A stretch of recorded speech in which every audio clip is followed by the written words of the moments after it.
বিষয় হলো দুরূদ শরীফের ফজিলত সম্পর্কে। তো দুরূদ শরীফ এটা গুরুত্বপূর্ণ একটি আমল। এটা কিরকম গুরুত্বপূর্ণ? রাসূল আরবি সাল্লাল্লাহু আলাইহি ওয়াসাল্লাম বলেন, বান্দা যখন কোনো নেক আমল করে, বান্দা যখন কোনো দোয়া করে, বান্দা যখন কোনো ফরিয়াদ করে, আল্লাহ রাব্বুল আলামিনের কাছে বান্দা যখন কিছু আরজি করে, আল্লাহ রাব্বুল আলামিন যখন আল্লাহ রাব্বুল আলামিনের কাছে বান্দা যখন কিছু চায়, আল্লাহ রাব্বুল আলামিন বান্দার চাওয়াটাকে আল্লাহ কি করেন? পূরণ করেন।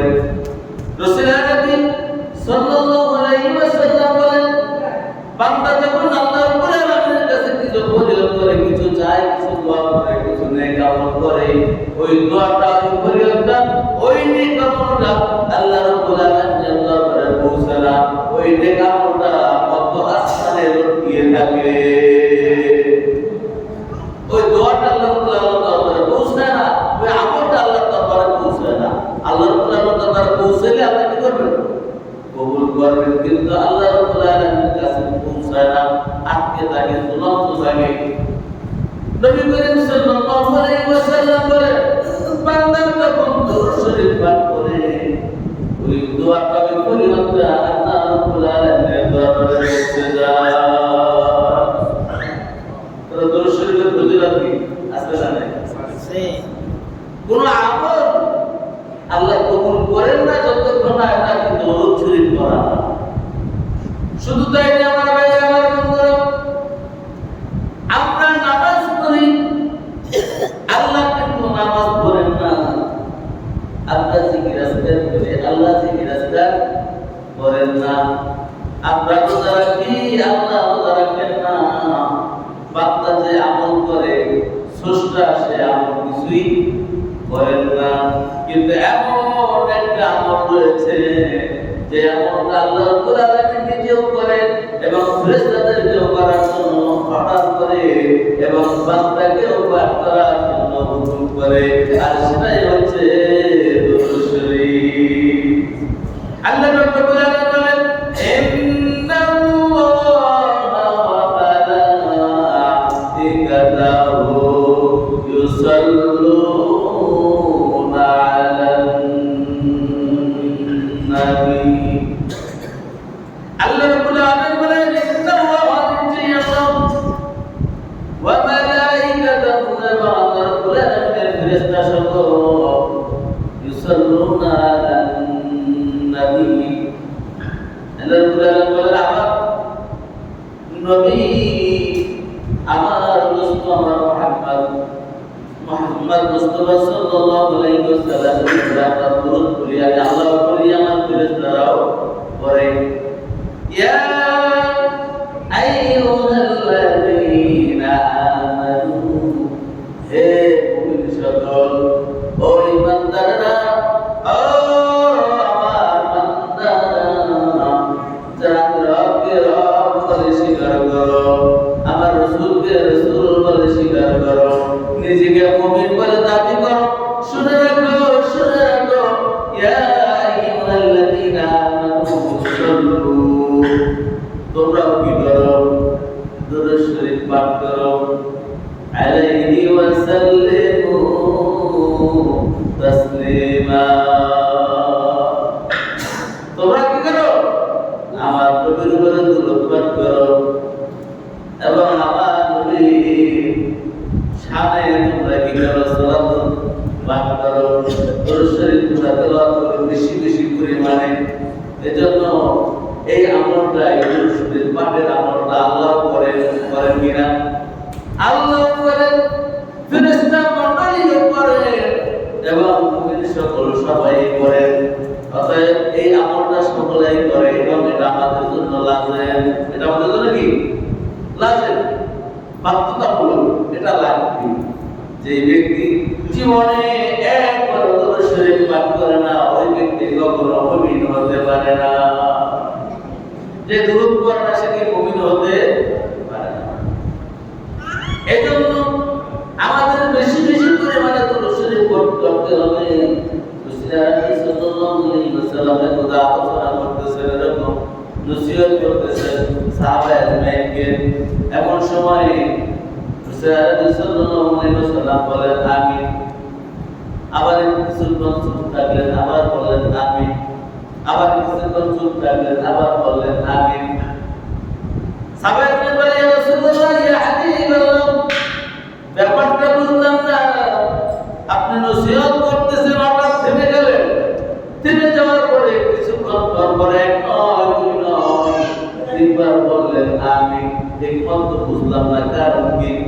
রাসূলুল্লাহ সাল্লাল্লাহু আলাইহি ওয়াসাল্লাম বলেন আমার সাহাবীরা, আমি আলোচনা করতেছিলাম, এর মতো অবস্থায় হযরত ইব্রাহিম আলাইহিস সালাতু ওয়াস সালাম এখানে এসে উপস্থিত হয়ে গেল। জিবরাইল আলাইহিস সালাম এসে বলল ইয়া রাসূলুল্লাহ ইয়া হাবিবাল্লাহ, আপনার উম্মতদের ভিতরে যে ব্যক্তি রমজান মাস পাইল কিন্তু জিন্দেগীর গুনাহ মাফ করাইতে পারল না, আমলের পরিধিটা বাড়াইতে পারল না, আগে যেরকম অবস্থায় ছিল এখনো সেই অবস্থায় আছে, আমলের কি নাই কোনো পরিবর্তন আসে না। এরকম আছে না? আমাদের ভিতরে অসংখ্য লোক আমরা আছি, রমজান বছর রমজান আসে আবার রমজান চলে যায়, আমি যেই লাভ সেই করি, আমি যা আছি তাই, আমার আমলের ভিতরে কোনো পরিবর্তন নাই, আমি গুনাহ কাজ করে যাচ্ছি, গুনাহ থেকে ফিরে আসতেছি না, আমি আমার নেক আমলটাকে বাড়ানোর চেষ্টা করতেছি না, গুনাহ থেকে ফিরতেছি না, একই অবস্থা চলছে। জিবরাইল বলে ইয়া রাসূলুল্লাহ ইয়া হাবিবাল্লাহ, রমজান মাস পাইল কিন্তু জিন্দেগীর গুনাহ মাফ করাইতে পারল না, আমলের পরিধি বাড়াইতে পারল না, নেক আমল বাড়াইতে পারল না। ইয়া রাসূলুল্লাহ ইয়া হাবিবাল্লাহ, আপনার ওই উম্মতটা ধ্বংস হয়ে যায়, উম্মত কি হয়ে যায়? ধ্বংস হয়ে যায়। আমি বললাম আমিন। জিবরাইল দোয়া করছে ওই উম্মত ধ্বংস হয়ে যায়, আল্লাহ বলছে আমিন। সন্দেহ আছে? সন্দেহ আছে? নাই। তাহলে ধ্বংসের হাত থেকে বাঁচতে হলে আমাদের কি করতে হবে? নেক আমল বাড়াতে হবে। অন্য হাদিসে রাসূলুল্লাহ সাল্লাল্লাহু আলাইহি ওয়াসাল্লাম বলেন, যার আজকের দিনটা গতকালের চেয়ে উত্তম হলো না, ওই ব্যক্তি ধ্বংস হয়ে যায়। যার গতকালটা আজকের দিনটা গতকালের চেয়ে উত্তম হলো না, ওই ব্যক্তি ধ্বংস হবে। কারণ এটা কিসের জন্য? টাকা পয়সা বেশি ইনকাম হয়েছে এই জন্য? এই জন্য না, নেক আমল বাড়ানোর জন্য। আল্লাহ রাসূল বলেছেন কালকে আমার 24 ঘন্টা ছিল, আজকেও আমার 24টা ঘন্টাই আমার উপর অতিবাহিত হবে। কোনদিন কম আছে? নাই। প্রত্যেকটা দিনে কি রাত দিন মিলে 24 ঘন্টাই অতিবাহিত হচ্ছে। এই 24টা ঘন্টা কত? কালকে আমি যতটুকু আমল করেছি, আজকে যদি তার থেকে বেশি আমল করতে না পারি, ধ্বংস আমার জন্য অনিবার্য। ধ্বংসের হাত থেকে বাঁচতে হলে নেক আমল আমাকে দৈনন্দিন বাড়াতেই হবে। অথচ আমরা দুনিয়াতে কেমনে বড় লোক পাবো, এই ফিকিরে আমরা এই চিন্তা মগ্ন থাকি। এই ফিকির সারাক্ষণ কেমনে 10 টাকা আছে, কেমনে 20 টাকা বাড়ানো যায়, কেমনে লাখপতি আছে, কেমনে কোটিপতি হওয়া যায়, 1 কোটি আছে কেমনে 10 কোটির মালিক হওয়া যায়, 10 কোটি আছে কেমনে 100 কোটির মালিক হতে পারি। এই ফিকির নেই আমরা ব্যস্ত। এই ফিকির বসলে ফিকির, দাঁড়াইলে ফিকির, জিকিরের মজলিসেও ফিকির, মাহফিলের মজলিসেও ফিকির, যেখানে যাই সেখানে একই ফিকির। কেমনে বড়লোক হওয়া যায়, কেমনে কোটিপতি হওয়া যায়, কেমনে আরামায়েশে জিন্দেগি কাটানো যায়। আরে কপাল পোড়া, অথচ আমরা চিন্তা করি না এই দুনিয়ার জিন্দেগির তো সামান্য 2-1 দিনের জন্য। কিয়ামতের দিন পুলসিরাত যে পার হব, এই পুলসিরাত পার হওয়া রাস্তাটাই হচ্ছে 30,000 বছরের সমান। পুলসিরাত পার হওয়ার সাথে 30,000 বছরের যদি রাস্তা হয়, তাহলে এই দুনিয়াতে আমরা আছি কয় বছর? সেই তুলনায় কি সামান্য সময় ধরে কিছু স্বপ্ন ছাড়া কিছুই নাই। অথচ স্বপ্ন নিয়ে সারাদিন ব্যস্ত, সারাদিন ফিকির, চিন্তা শুধু স্বপ্ন নিয়ে, অথচ যেখানে আমাদের চিরদিন চিরকাল অনন্তকাল থাকা লাগবে, এই জন্য আমাদের ফিকির নেই। এজন্য নবীজি বলেন, যে ব্যক্তির আজকের দিনটার আমল আগামী দিনে আমলের চেয়ে অতিক্রম না হবে, বেশি না হবে, ভালো না হবে, ওই ব্যক্তি ধ্বংস হয়ে যায়। আমরা ধ্বংস হতে চাই, কে হাত তুলে দেখাই, কে ধ্বংস হতে চাই? কেউ চাই না। অর্থাৎ ফিকিরটা কি করতে হবে?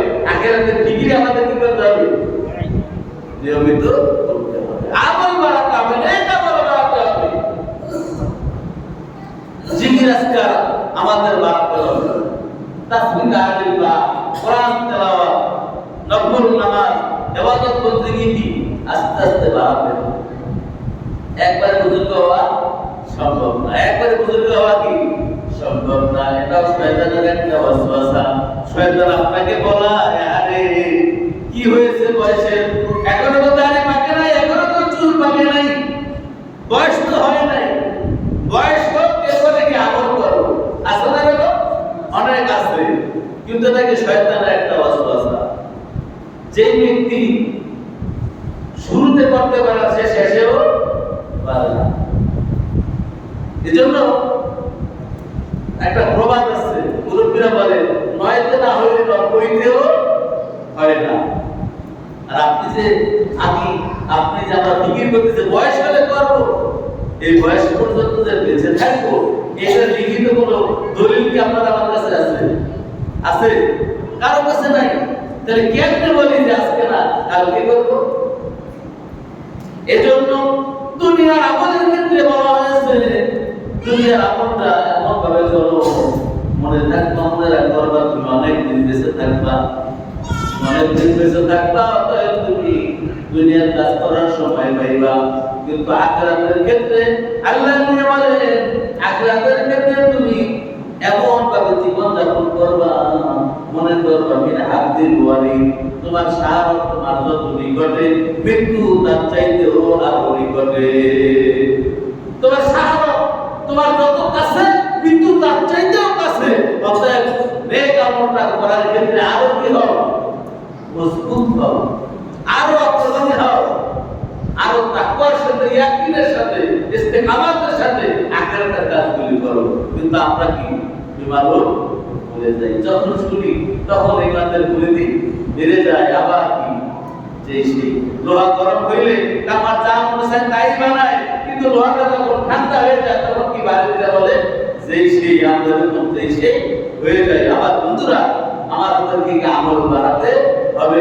আমার ভাইরা, রাসূল আকরাম সাল্লাল্লাহু আলাইহি ওয়াসাল্লাম আমার সাহাবীরা এই মাত্র জিবরাইল এসে উপস্থিত হয়ে আমাকে বলল, ইয়া রাসূলুল্লাহ, ইয়া হাবিবাল্লাহ, যে ব্যক্তি রমজান মাস পাইল, যে নেকি গুনাহ মাফ করাইতে পারলো না, বেশি বেশি নেক আমল করতে পারলো না, ওই ব্যক্তি ধ্বংস হয়ে যায়। আমি বললাম আমিন।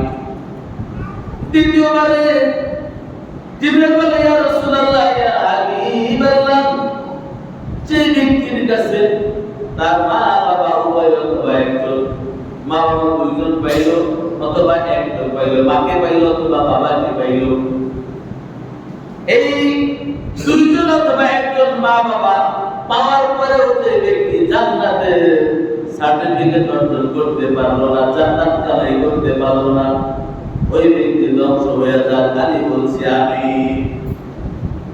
যে ব্যক্তি মা বাবা পাইল, বাবার খেদমত করে, মা বাবাকে সন্তুষ্ট করাইতে পারলো না, ওই ব্যক্তি হয়ে যায় ধ্বংস হয়ে যায়। এজন্য রাসূল আরবি সাল্লাল্লাহু আলাইহি ওয়াসাল্লাম বলেন যে রব্বি ফি রিদাল ওয়ালিদাইন ওয়া সাখাতা রব্বি ফি ওয়া সাখাতাল ওয়ালিদাইন। মা বাবার সন্তুষ্টি আমার আল্লাহ রাব্বুল আলামিনের সন্তুষ্টি, মা বাবার সন্তুষ্টি আমার আল্লাহ রাব্বুল আলামিনের সন্তুষ্টি।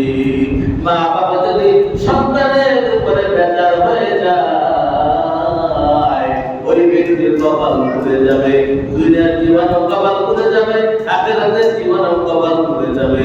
ওই কপালে দুনিয়ার সকল কলম লাগাইয়া দিলেও ওই পোড়া ভালো হবে না, কপাল পুড়ে যাবে, সে পুড়ে যাবে যদি মা বাবা সন্তুষ্ট হয়ে যায়। এজন্য মা বাবা ফিরে, মা বাবা জীবিত থাকলে তাদের জন্য আমাদের কি, তাদের খেদমত করা আমাদের কর্তব্য। যদি আমরা না করি, রাসূল আলাইহিস সালাম তাদের জন্য কি বদদুয়া দিয়েছেন, ধ্বংস হওয়ার কথা বলেছেন। রাসূল আলাইহিস সালাম এই বদদুয়া থেকে আমরা যদি সেই আমল করি, রেহাই পাওয়ার সুযোগ আছে। কি বলেন, আছে? নাই। আবার আমার বন্ধুরা করেন, রাসূল আলাইহিস সালাম বলেন, ওয়া আমার সাহাবারা আলেম বলে, জিবরাইল বলছে, ইয়া রাসূলুল্লাহ, ইয়া হাবিবাল্লাহ, আপনার যে সমস্ত উম্মতেরা আপনার নাম শোনার পরে দরুদ পড়বে না, আপনার সেই সমস্ত উম্মতেরা ধ্বংস হয়ে যাক। আমি বললাম আমিন। অতএব রাসূল আলাইহিস সালামের উপর বেশি বেশি দরুদ পড়ার দরকার আছে না নাই? দরকার আছে না নাই? বেশি বেশি দরুদ পড়তে হবে। এজন্য আমাদের কি ইবাদত বন্দেগীর পাশাপাশি দরুদের আমলটা বেশি বেশি করতে হবে।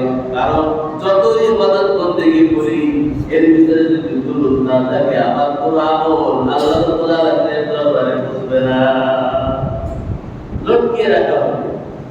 কিয়ামতের ময়দানে এই আমল আপনার কপালে ঢিকে মারা হবে, আমার কপালে ঢিকে মারা হবে। এটা আমার কোনো কল্যাণে আসবে না, আমার জাহান্নামের কারণ হবে। এর বেশি বেশি আমল আমাদের করতে হবে। সম্মানিত ভাইরা, এজন্য আল্লাহ রাব্বুল আলামিন বলেন, আমিও দরুদ করি, আমার ফেরেশতারাও দরুদ করে। ও মুমিনগণ, তোমরা কি করো? আমার নবীর উপরে বেশি বেশি দরুদ করো। দরুদ করার দরকার আছে না নাই? অবশ্যই আমরা বেশি বেশি দরুদ করব। দরুদ করলে কি হবে?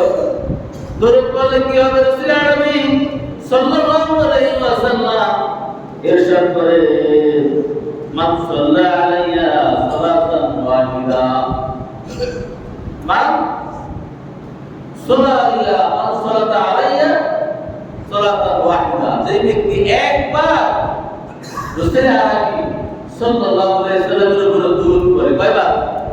একবার যে ব্যক্তি দরুদ করবে, সাল্লাল্লাহু আলাইহি আশরা সালাত, আল্লাহ তাআলা ওই ব্যক্তির উপরে কি করে?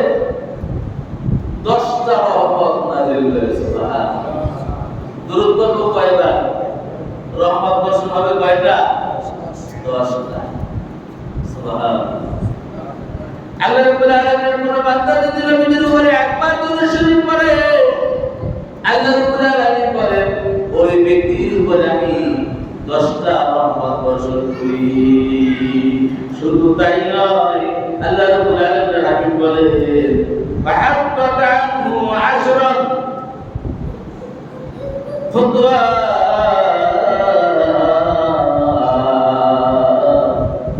ওই ব্যক্তির 10টা গুনাহ আল্লাহ রাব্বুল আলামিন মাফ করে দেন। আমি তো বলতে পারবো, তুমি করি না। কেউ বলতে পারবো? গুনাহ করে কেউ বলতে পারবো?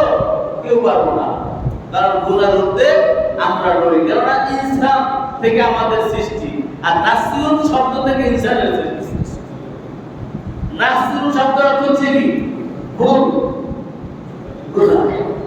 তাতে গুনাহ করবে বান্দা, এটাই স্বাভাবিক। কিন্তু গুনাহ থেকে বেঁচে থাকবো এই লোক। মানুষ গুনাহ করবে, এটাই কি স্বাভাবিক। গুনাহ থেকে দূরে থাকবো সেই মুমিন। তাহলে সকল মানুষ গুনাহ করবে, কিন্তু মুমিন যে ব্যক্তি, সেই ব্যক্তি গুনাহ থেকে পরহেজ করে। কিন্তু রব্বুল আলামিন বলেন, যে ব্যক্তি আমার নবীর উপরে একবার দরুদ শরীফ পাঠ করবে, আমি আল্লাহ রব্বুল আলামিন ওই ব্যক্তির উপরে 10টা রহমত বর্ষণ করি। শুধু তাই নয়, ওই ব্যক্তির 10টা গুনাহ আমি আল্লাহ রব্বুল আলামিন তার নামায়ে আমল থেকে মুছে দেই। 10টা গুনাহ তার জিন্দেগি থেকে, তার আমল থেকে কি হয়ে যায়? কর্তন হয়ে যায়। সুবহানাল্লাহ। ওয়া রাফা'a লাহু আশরা দারাজাত, এবং তার 10টা রহমতের দরজা তার জন্য কি হয়? বুলন্দ হয়। 10টা দরজা কি হয়? তার জন্য রহমতের 10টা রাস্তা তার জন্য ওপেন হয়ে যায়। সুবহানাল্লাহ। এজন্য বেশি বেশি নেক আমল, বেশি বেশি দুরূদ আমাদের করা দরকার। সম্মানিত ভাইরা, হযরত জুনায়েদ বাগদাদী রাহমাতুল্লাহি আলাইহি আমরা সকলে চিনি। জুনায়েদ বাগদাদি রাহমাতুল্লাহি আলাইহি এত বেশি রাসূল আরবি সাল্লাল্লাহু আলাইহি ওয়াসাল্লামের দুরূদ পাঠ করতেন। দুরূদ পাঠ করার কারণে আল্লাহ রাব্বুল আলামিন তাকে ওলির খাতায় তার নাম লিখে দিয়েছিলেন। এত বেশি পরিমাণে দুরূদ পাঠ করতেন। দুরূদ পাঠ করার কারণে আল্লাহ রাব্বুল আলামিন তাকে কি ওলির খাতায় তার নাম লিখে দিয়েছেন। শুধু তাই নয়, আরেকজন ওলি আমরা তার নাম অনেকেই জানি, তার নাম হচ্ছে কাসিম নানুতুবি রাহমাতুল্লাহি আলাইহি। এই কাসিম নানুতুবি রাহমাতুল্লাহি আলাইহির সময় এক বুজুর্গ, উনি বড় আলেম ছিলেন না, কিন্তু কাসিম নানুতুবি রাহমাতুল্লাহি বড় আলেম ছিলেন। ওই বুজুর্গ বড় আলেম ছিলেন না, সাধারণ মানুষ ছিলেন।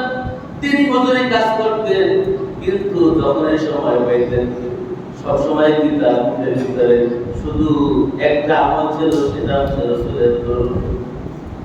রাসূলের দরুদ পাঠ করতে করতে ওই ব্যক্তি আল্লাহ রাব্বুল আলামিনের হাবিবের আশিক হয়ে গেলেন। ওই ব্যক্তি আমল করতে করতে রাতের বেলা ঘুমিয়ে গেছেন, রাসূলের করতে করতে ঘুমিয়ে গেছেন। ঘুমের ভিতরে স্বপ্ন দেখেন রাসূল আরবি সাল্লাল্লাহু আলাইহি ওয়াসাল্লাম চারজন খলিফা সহকারে একটা মজলিসে এসে উপস্থিত হয়েছেন এবং রাসূল আরবি সাল্লাল্লাহু আলাইহি ওয়াসাল্লাম ওই ব্যক্তিকে খবর দিয়েছেন সেই মজলিসে যাওয়ার জন্য, তাকেও আহ্বান করেছেন। ঘুমের মধ্যে ওই ব্যক্তি কি রওনা হয়ে গেছে রাসূল আরবি সাল্লাল্লাহু আলাইহি ওয়াসাল্লামের সাথে সাক্ষাৎ করার জন্য। যেতে যেতে প্রতিমধ্যে দেখে হযরত কাসিম নানুতুবি রাহমাতুল্লাহি আলাইহি তিনিও সেই উদ্দেশ্যেই যাচ্ছেন, তার সাথে হাঁটতেছেন।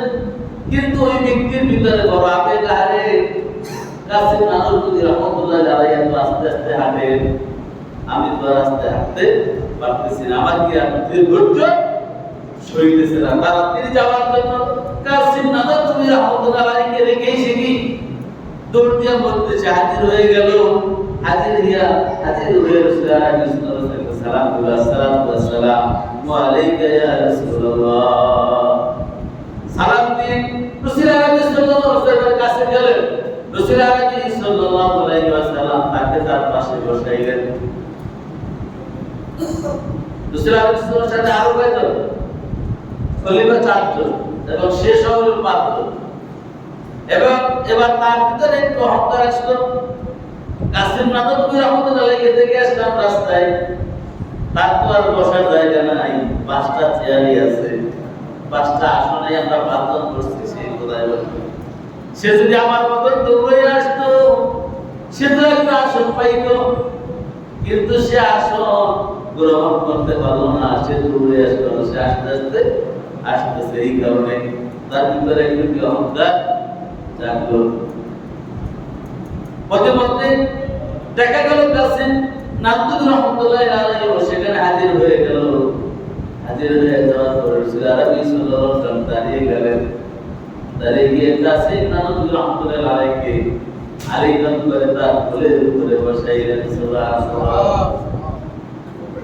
তাকে আলিঙ্গন করে তার কোলের উপরে বসাইলেন।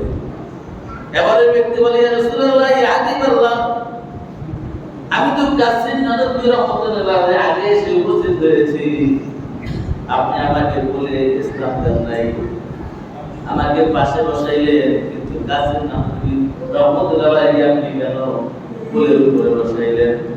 এবার রাসূল আরবি সাল্লাল্লাহু আলাইহি ওয়াসাল্লাম বলেন, শোনো, তুমি আমার উপরে বেশি বেশি দরুদ পড়ার কারণে আমি তোমার আশিক হয়েছি, আমি তোমাকে মহব্বত করেছি, আমি তোমাকে পাশে বসাইছি। কিন্তু কাসিম নানুতুবি রাহমাতুল্লাহি আলাইহি সে কি করে? দরুদ পাঠ করে, পাশাপাশি আমার সুন্নাত গুলো জেনে বুঝে আমল করে। তুমি তো আলেম হও নাই, তুমি তো আমার সুন্নাত গুলো জানো না, বুঝো না। তুমি দরুদ পড়ার কারণে আশিক হইয়া আবেগে তুমি দৌড়ে এসো, আর সে আমার দ্বীন জানার কারণে, আমার তরিকা জানার কারণে সে কি করেছে? আমার সুন্দর তরিকায় রাস্তা ডান দিকে যেভাবে হাঁটতে হয় সেই তরিকা অনুযায়ী হেঁটে কি করেছে? এখানে এসে উপস্থিত হয়েছে। সে আমার দিন জেনেছেন, আমার তরিকা জেনেছেন, আমল করেছেন, যার কারণে তার মর্যাদা তোমার থেকে। এজন্য হাদিসে আছে একজন আবেদের ঘুম, একজন আলেমের ঘুম 100 আবেদের চাইতেও দামি। একজন আলেমের ঘুম কি 1000 আবেদের চাইতেও। 1000 লোক কি করতেছে? দাঁড়াই দাঁড়াই তাহাজ্জুদ নামাজ পড়তেছে, পাশে একজন কি আলেম ঘুমাইতেছে, তার মর্যাদা কি বেশি। কেন বেশি? শয়তানের ডায়েরি একটা বই আছে, এই বইয়ের ভিতরে লিখছে যে আবেদ কি করতেছে, ইবাদত বন্দেগী করতেছে, এমন সময় শয়তান এসে হাজির।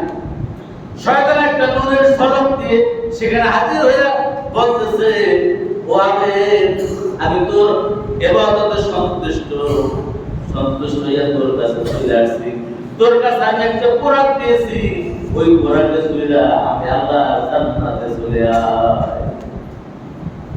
আবেদ কি করছে? ওই ঘোড়ায় চড়ছে। ঘোড়ায় চড়ার পরে ঘোড়ায় কি করছে? তাকে নিয়ে পায়খানায় ফেলাইছে।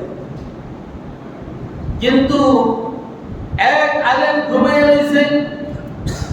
ওই আলেম ঘুমাই থাকার কারণে ওইখানে আরেক আবেদ ইবাদত বন্দেগী করতেছে। ওই আবেদে গিয়া শয়তানদের ধোঁকা দিবে সাহস পাচ্ছে না। আমি যে তাকে গিয়া ধোঁকা দেব, আলেম কোনদিন গিয়া যেন আমাকে তার তাহলে কি আটকাইয়ে দেয়। এই জন্য বলেছে যে আলেম ঘুমাই রয়েছে, কিন্তু সে ইবাদত করতেছে। কিন্তু তাহলে যে ধোঁকা দিবে, আলেমের কারণে কেউ তার পারতেছে না, ধোঁকা দেওয়ার সাহস। এই জন্য ইবাদত বন্দেগী আবার বেশি বেশি করতে হবে, কিন্তু করবো কি রাসূলের তরিকা জেনে বুঝে আমাদের কি করতে হবে?